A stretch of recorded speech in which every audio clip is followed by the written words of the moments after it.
Good morning, everyone. Nice to see you. Just leave it a couple of minutes to give everybody an opportunity to join us. There'll be no new technology this week after last week's little hiccup with my StreamYard. It's been a bit out of it for a few years, few decades. So I think for now I'll leave the new technology alone. If you can just pop a comment in the box and say hello if you're around, that'd be really nice to say hello. And I'd like to welcome all our new members. Thank you for joining us. The format of this recording is it's a live session. I will pop some links to slides and little memes and reminders and more information about what we're talking about in the stream after I've finished, so it's not distracting while we're talking. Nice to see a little bit of sunshine. It makes a change from all the rain we've had. It's nice and sunny out there at the moment. Hope it's nice and sunny where you are.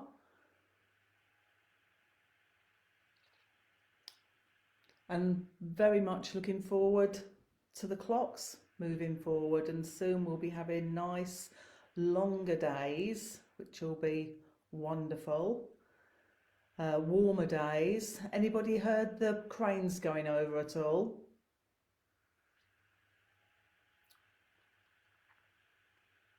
And has anybody had chance to have a look at the worksheet? Just going to pop in some notes.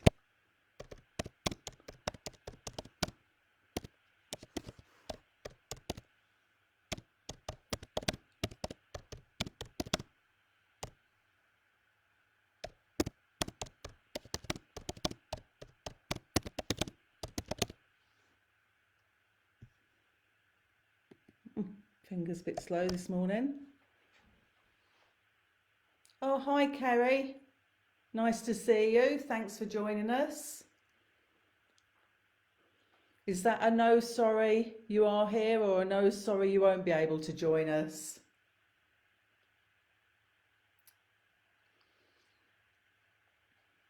Okay. Morning, Melanie. How are you? Has everybody had a good week? What you've all been up to? Be interested to hear what you've been doing. Has anybody had a look at the worksheet and tried it? That's fine, Melanie. No problem if you've not looked at the worksheet. It's there to sit there as and when you're ready. It's something that you can take your time with and just jot down as and when over the weeks. It's really good to do because you can see get a look at the patterns of what's happening and what's triggering you if you're getting sort of upset and distressed through all this COVID stuff. Sometimes it's just a phone call, or occasionally it can be when you go into some of these websites, these forums. They're not too friendly a place. I know I've been in a few of them, and a couple in particular, it really triggers me off. They're very unfriendly places, and I think they're places to stay well clear of, to stay away from. There's some really good ones out there where people are really supportive and really helpful, and others where they just, for some reason, seem to go in there with their anger issues and thrash it out with each other. Oh, great, Melanie, you've been viewing. Who have you been viewing at? Or viewing at, I should say, not viewing at. It's did it do the trick? Did it make any difference? Kerry, you didn't read the workshop notes. Not a problem, there's no rush. It's something that you can do in your own time. Yeah, I've been doing a bit of viewing as well, Melanie, this week. It's you go in a room and shut the door where no one's looking and voo away. And my husband says sometimes, I can hear you. He knows exactly what I'm up to.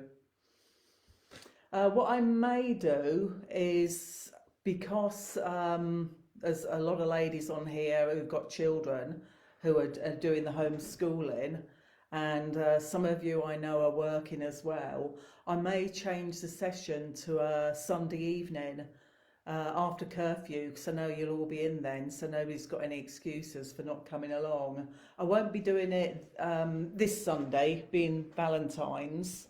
Not sure if any of you celebrate Valentine's or not, but the next one I'm thinking of doing is the 21st of Feb. So if you just want to let me know if that's convenient to any of you or not, that'd be great.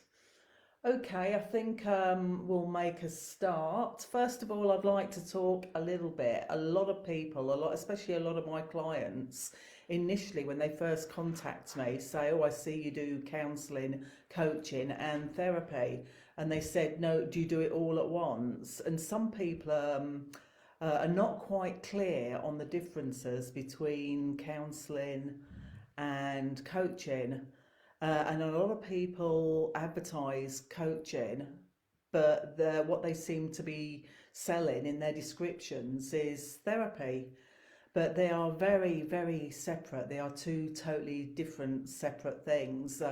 Coaching is empowerment, moving forward in your career or with yourself. It's having goals, wanting to achieve something. You may be on a weight loss plan, you may be going for a new job, or you may want to get fit, or you just want to change your way of thinking. So coaching is normally coming from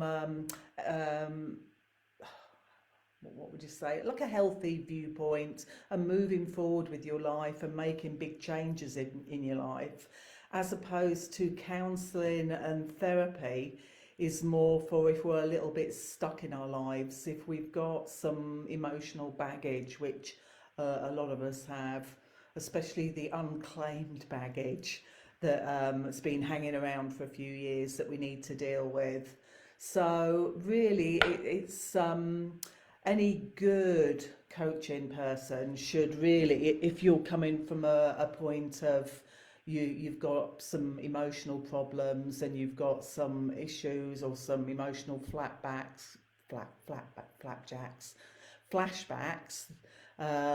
post-traumatic stress disorder or anything like that you need to deal with, you should really be looking at having counselling or therapy, or the two combined. They work quite well together before you move on to the coaching.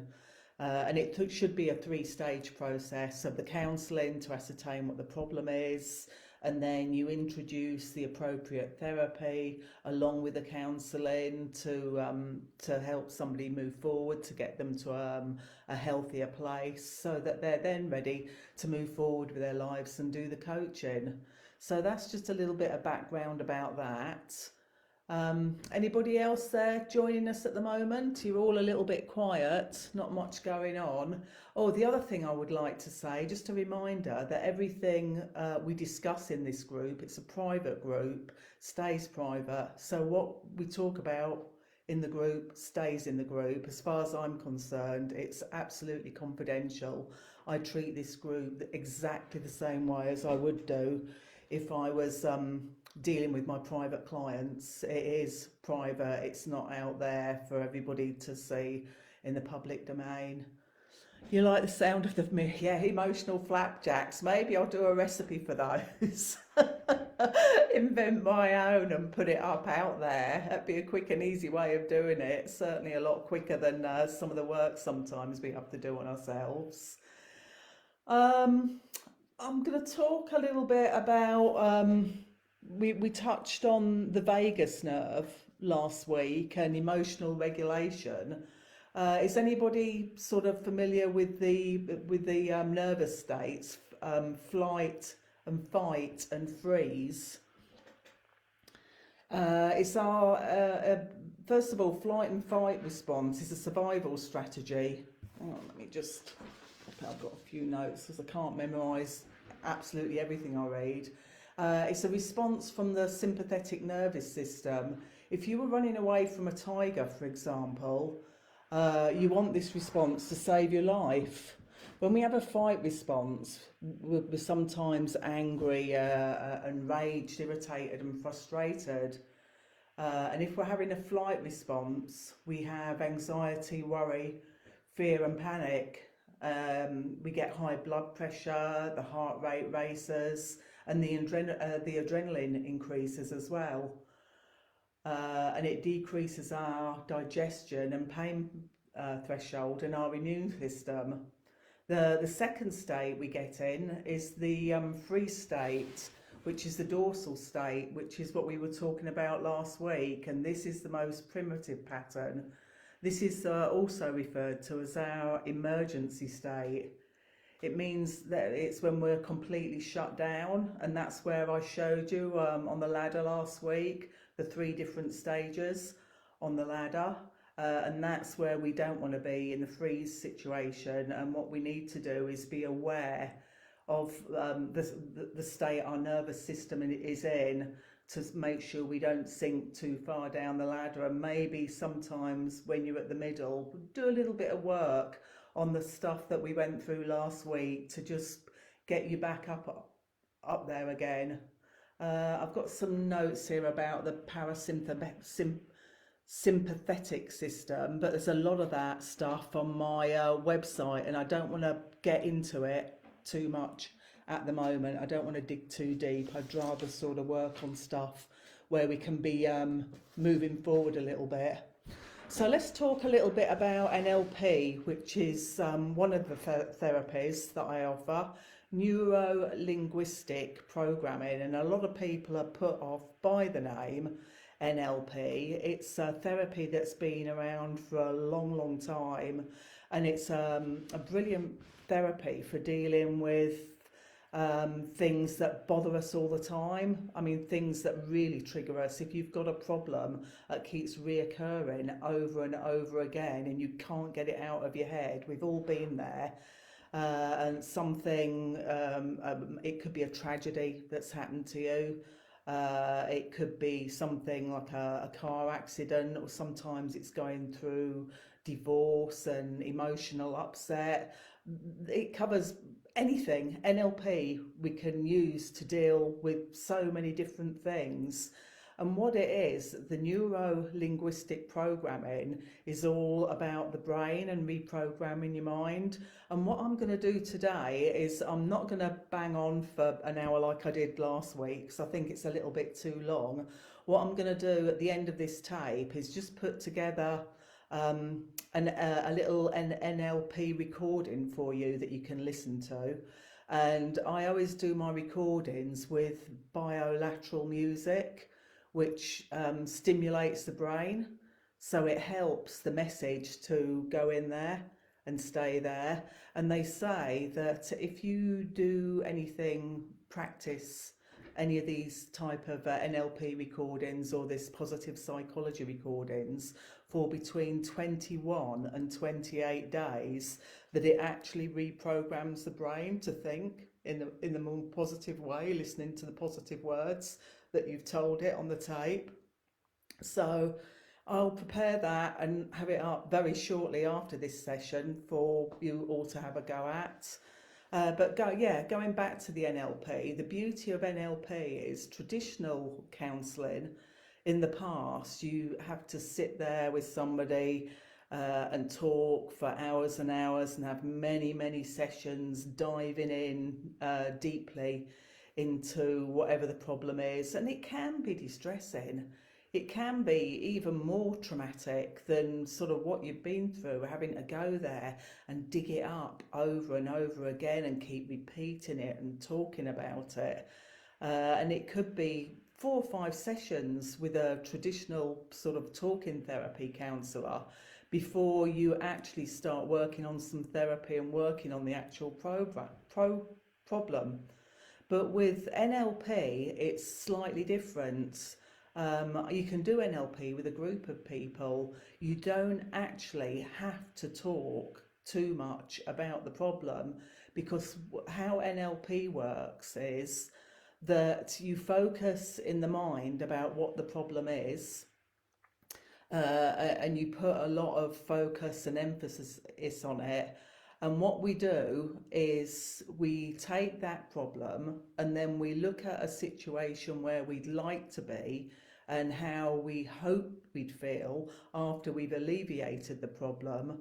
And we put the two together. So, first of all, we take the problem in our mind with the tapes and the recordings and a lot of positive, appropriate words, which you can do for yourself, and you can create these NLP things for yourself. Once you've practiced it a few times, it's not difficult, and you shrink the problem down and you have an image in your mind of what the problem is, and you make it smaller and smaller, and then you step out of the image like you're watching it, like you're watching a movie.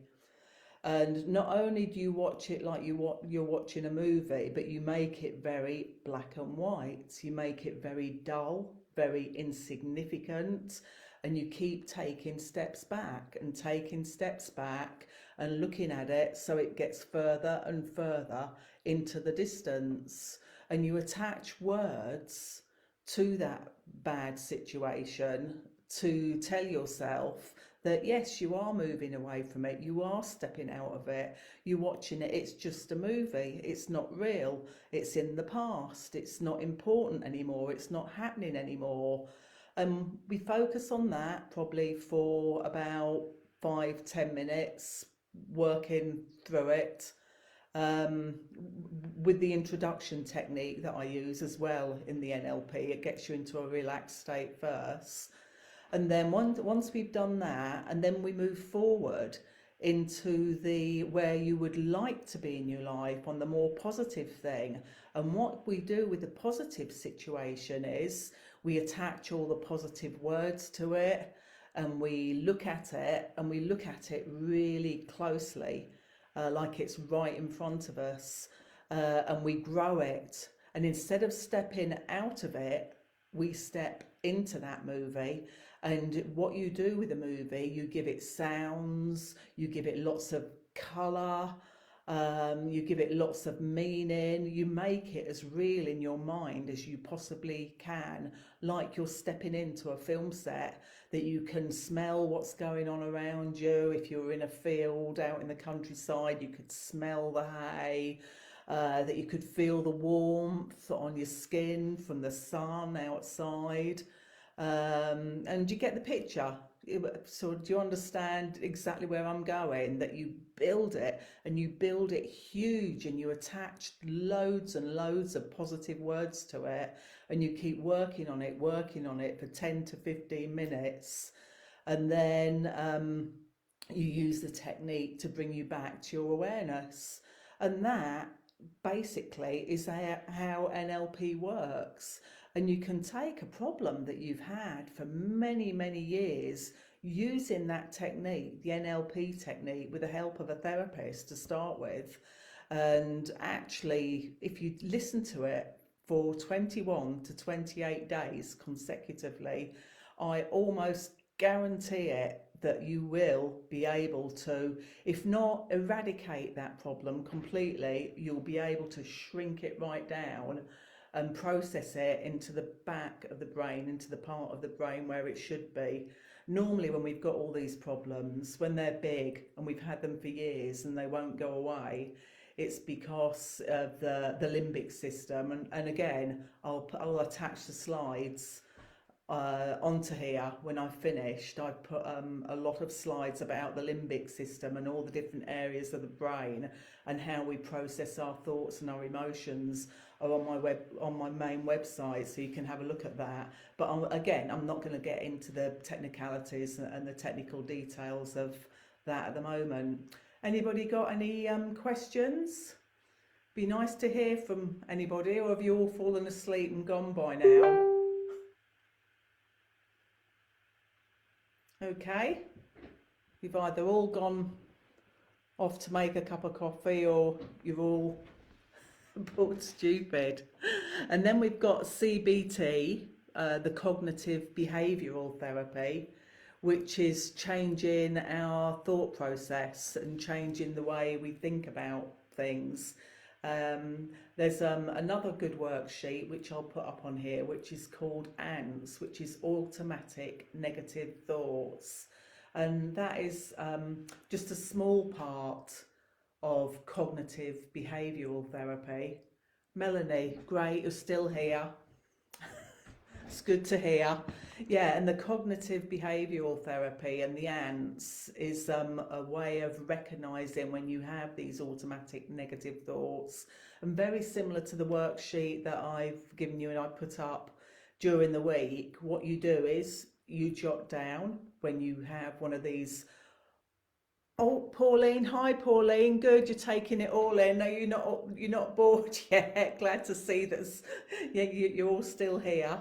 Yeah, the automatic negative thoughts, you write it down on the bit of paper, and then you go away and leave it, and it doesn't matter. You can leave it for a few hours, you can leave it for days, you can leave it for weeks if you want to, and then you go back and you rewrite it when you're in a more positive frame of mind. Maybe when you've done a little bit of the emotional regulation, or maybe when you've just woke up and you're having a really good day, you know, sun's shining and everything's going well, and look how differently you write the sentence.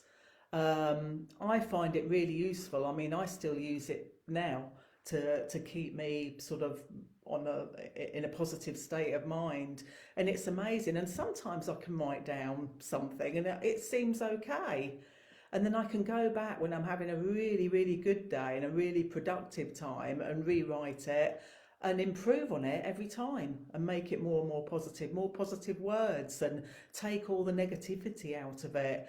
Not using the words don't or can't or shan't or won't. Hi Adrienne, that's all right, no problem at all. Oh my gosh, flooding in the house, that sounds horrendous. Are you low down or near the river? I know I took a drive with a friend last week. We're quite near Brantom and St Jean de Cole, and I've lived here 15 years and never seen it like that before. That's quite shocking. Oh, hope you get it sorted soon, Adrienne. So, okay, yeah, going back to the automatic negative thoughts, the ants, we call them, quite a good thing to do, to recognise behaviours. And again, it's like the NLP, and it's another one of these practices. If you're doing it constantly and all the time, it's positive psychology. It's retraining your brain to think in a different way. It's retraining you to use different words and more positive words.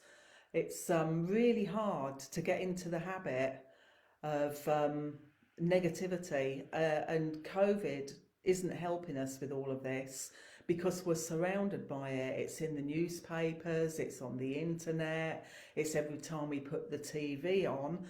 So it's almost like NLP in a negative sort of way. We're constantly being drip fed all this negativity and all this horrible stuff. I think the only positive stuff that's coming out at the moment is about the vaccine, but most of it, it's like charts and numbers and the national health and the overload and everybody being overworked, and that drags you down into a vortex. I know we all need to know what's going on and be aware, but we don't need it 4 or 5 hours a day every day doing some reverse positive psychology on us, sending negative messages into here.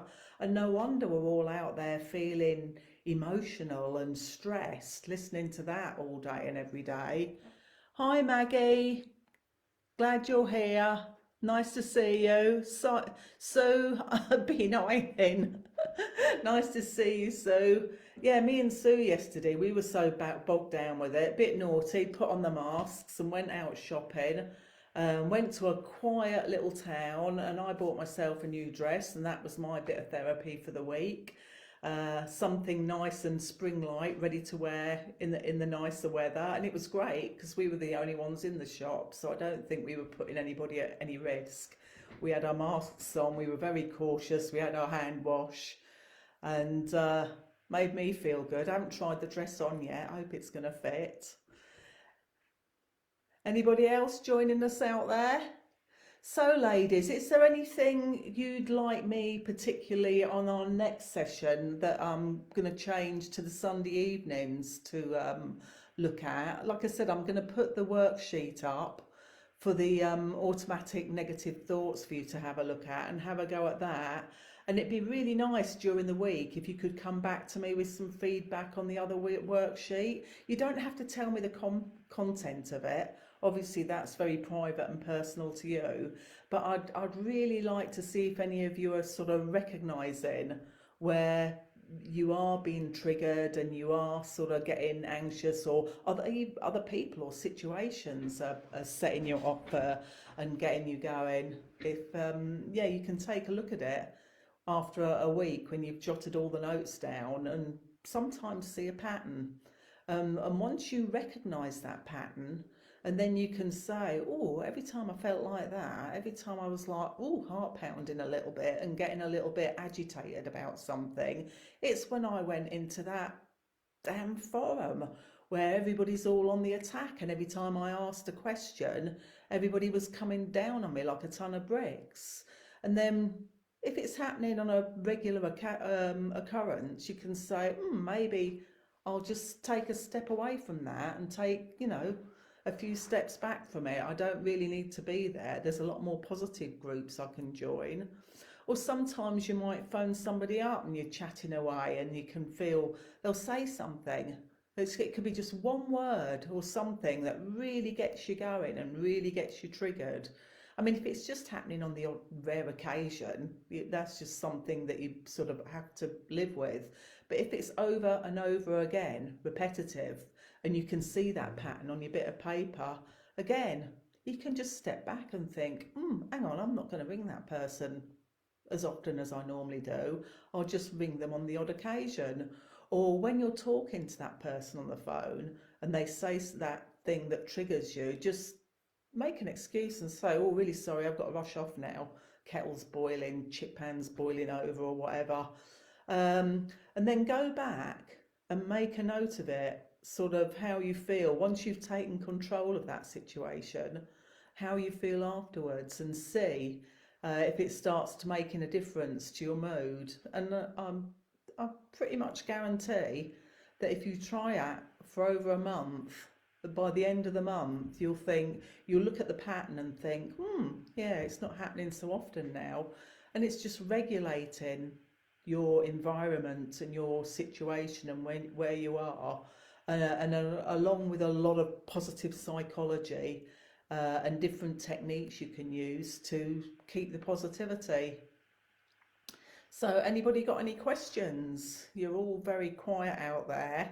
You must all be in a good place at the moment because the sun's shining. You probably all woke up and you're having a great day thinking, yeah, it's good to listen to, but I'm fine at the moment, which I hope that is the case, because that would be wonderful if you are all there, because you need to remember, if you're right up there, why you're right up there, and write it down, and then keep revisiting it. No more questions? Well, I think then I might just end it here, ladies, and I'll get the NLP recording up and running in the next 10-15 minutes and put it on here for you, along with the worksheet for the ants, the automatic negative thoughts. And I hope you don't feel cheated, but I read somewhere in the week where you're doing a group session like this, that you can only hold everybody's attention for 20 to 30 minutes. Quite different when I've got my one-to-one clients, obviously, because we've got a lot of work to do and it's very personal and we're digging in. But in a situation like this, where I'm just feeding you information that you can take away and use with you. Oh, Melanie, looking forward to the recording. Great. Okay, so I shall leave it there. Get on with the recording and put it up. And remember, ladies, it's great if you can give me a little bit of feedback on the recording, because if it's not quite what you're looking for, I can tweak it a little bit. And if you find it really good, which most of my clients, well, not most of them, all of my clients love my recordings. It's the very same day they get them, they send me messages saying, that's great, I'm feeling different, I can feel a shift, I've had a light bulb moment. So yeah, just let me know. Listen, have a listen to it, and you don't have to get too personal about anything. And again, we're a private group, nobody's listening outside of this group. It's all between us, and it's what goes on in here stays here. Um, I'll get it together. Give me some feedback. I can handle it. If it's not great feedback, if it's good feedback, that's good. Good for all of us. And this is your group. This is about you. It's about what you want. I'm just here to host it and give you the benefit of my knowledge. But I really want it all to be about you and what you'd like from it. So have a great week, ladies, and I'll see you live again on the 21st. I might just pop my nose in for 10 minutes here and there now and again if I've got chance between my clients. And see you on the 21st. Thanks for all coming. Bye.